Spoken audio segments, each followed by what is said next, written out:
June 6, 1944, Camp Forest, Tennessee. Rain fell lightly over the red clay roads of the training ground as trucks moved out before dawn. The men climbing into them were not infantry replacements bound for Europe, nor artillery crews assigned to a firing range. Most carried sketchbooks, musical instruments, drafting tools, or crates of unfamiliar equipment. Their shoulder patches identified them as soldiers of the United States Army, but their work would not resemble that of ordinary combat units. They belonged to the 23rd Headquarters Special Troops. The Allied landings in Normandy had begun that morning, more than 4,000 miles away. At Camp Forest, the news came in fragments over radio and dispatch.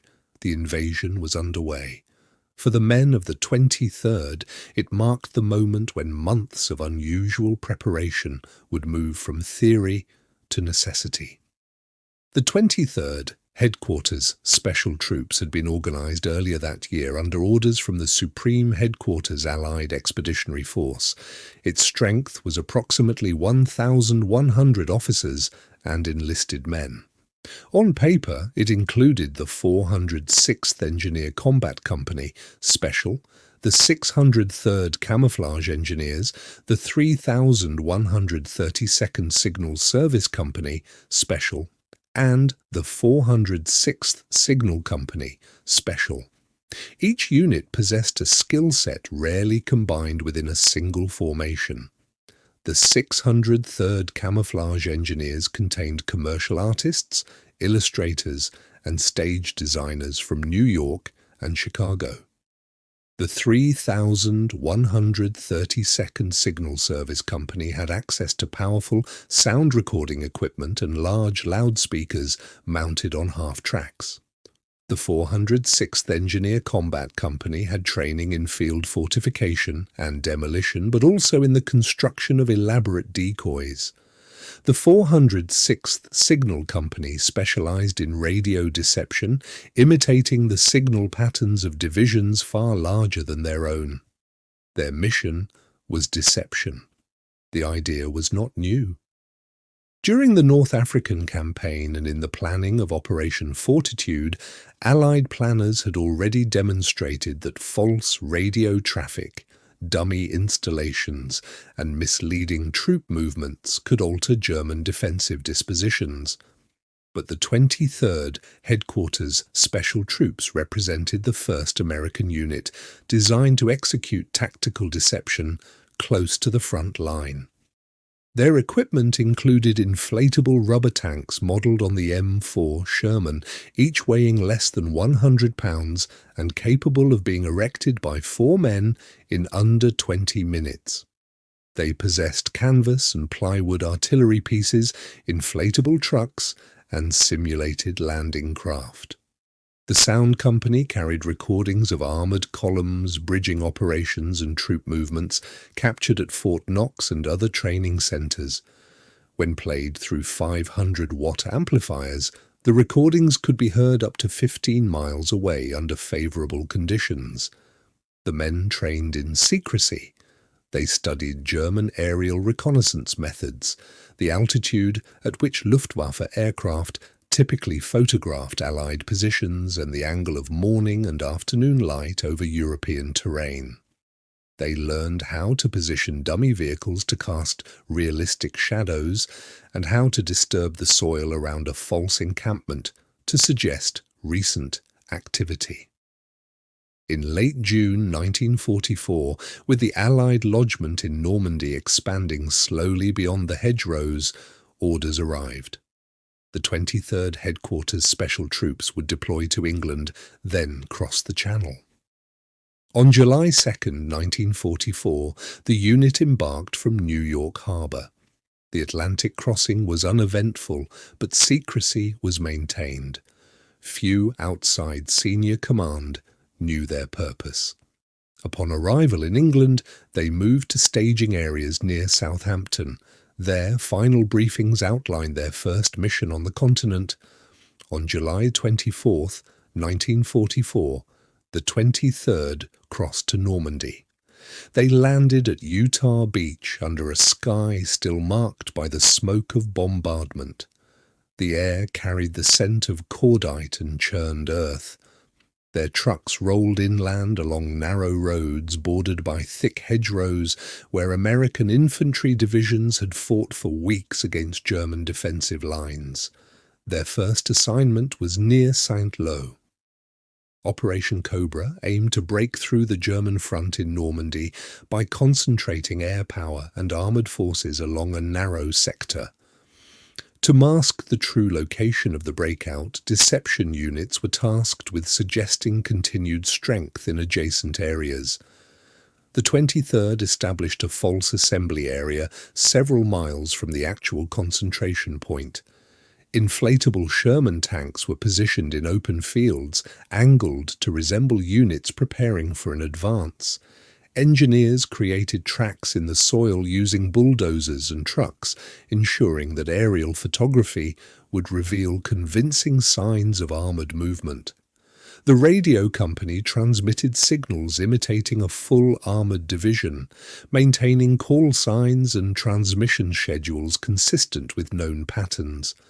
At night, the sound company played recordings of engines revving, tanks clanking over bridging equipment, and trucks. The sounds were directed toward German lines across a distance of several miles. In the still air, they carried clearly. German reconnaissance reports later indicated that armoured strength was assessed in sectors where no such formations existed. Whether this materially altered German deployment during Cobra remains debated among historians, but field commanders credited the deception with contributing to confusion in the days preceding the breakout. As American forces advanced rapidly across France in August 1944, the 23rd followed close behind the shifting front. Near Brest, they simulated the presence of the 6th Armoured Division using inflatable vehicles and radio traffic to pin German units in defensive positions while the real division manoeuvred elsewhere. In the Loire Valley, they erected dummy artillery parks within sight of German observers, convincing enemy intelligence that an attack would fall where none was planned. Their operations required proximity to danger. Unlike strategic deception conducted far behind the lines, the 23rd often worked within artillery range of German positions. Their equipment offered no protection against shell fire. An inflatable tank provided no armour. A sound truck was vulnerable to small arms fire. Several men were wounded during missions, and at least 2 were killed by enemy action during the campaign. In September 1944, as Allied forces approached the German border, the tempo of operations increased. On September 15th, near Metz in eastern France, the 23rd conducted one of its most complex deceptions. The terrain was broken by rivers and fortified positions that formed part of the historic defences of the city. The US Third Army required time to reposition forces for an assault.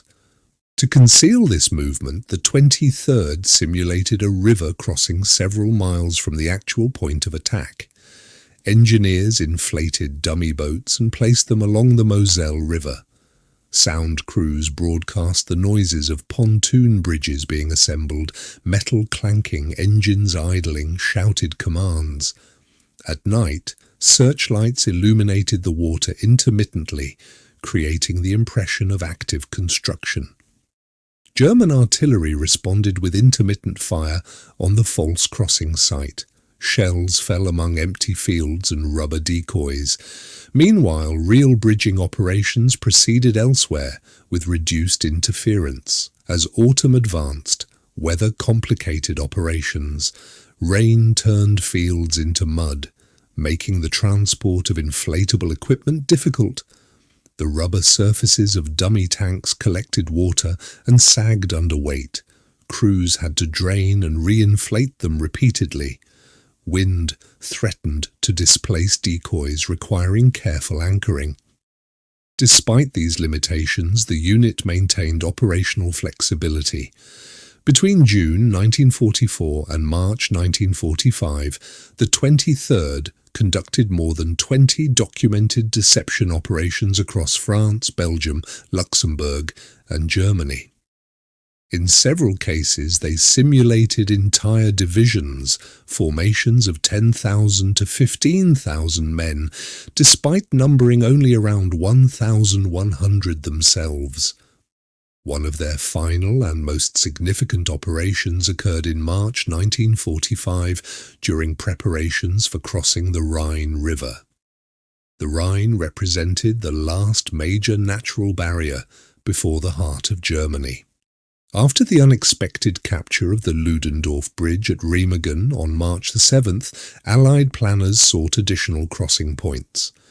To mislead German defenders about the location of the next major assault, the 23rd was deployed along sections of the river near Düsseldorf. On March 18, 1945, near the town of Viersen, they established a fictitious concentration of forces. Inflatable tanks were arranged in wood lines and open meadows. Dummy artillery pieces faced the river. The radio company transmitted continuous traffic, consistent with a core level buildup. Sound units broadcast the rumble of heavy equipment arriving at night. The Rhine at that sector measured several hundred yards across. German units on the opposite bank possessed artillery and observation posts. If convinced that a crossing was imminent at that location, they would allocate fire and reserves accordingly. Over several nights, German artillery targeted the phantom positions. Observers reported increased defensive readiness opposite the decoy site. Meanwhile, the actual Allied crossing preparations occurred miles away. On March 24th, 1945, Operation Plunder commenced north of the deception zone. British and American forces crossed the Rhine under heavy air and artillery support. The diversion near Viersen had contributed to dispersing German defensive resources along the river. By April 1945, the war in Europe was entering its final phase. German resistance was fragmenting. The 23rd continued to conduct smaller-scale deceptions, masking the movements of advancing divisions as they pushed toward the Elbe River.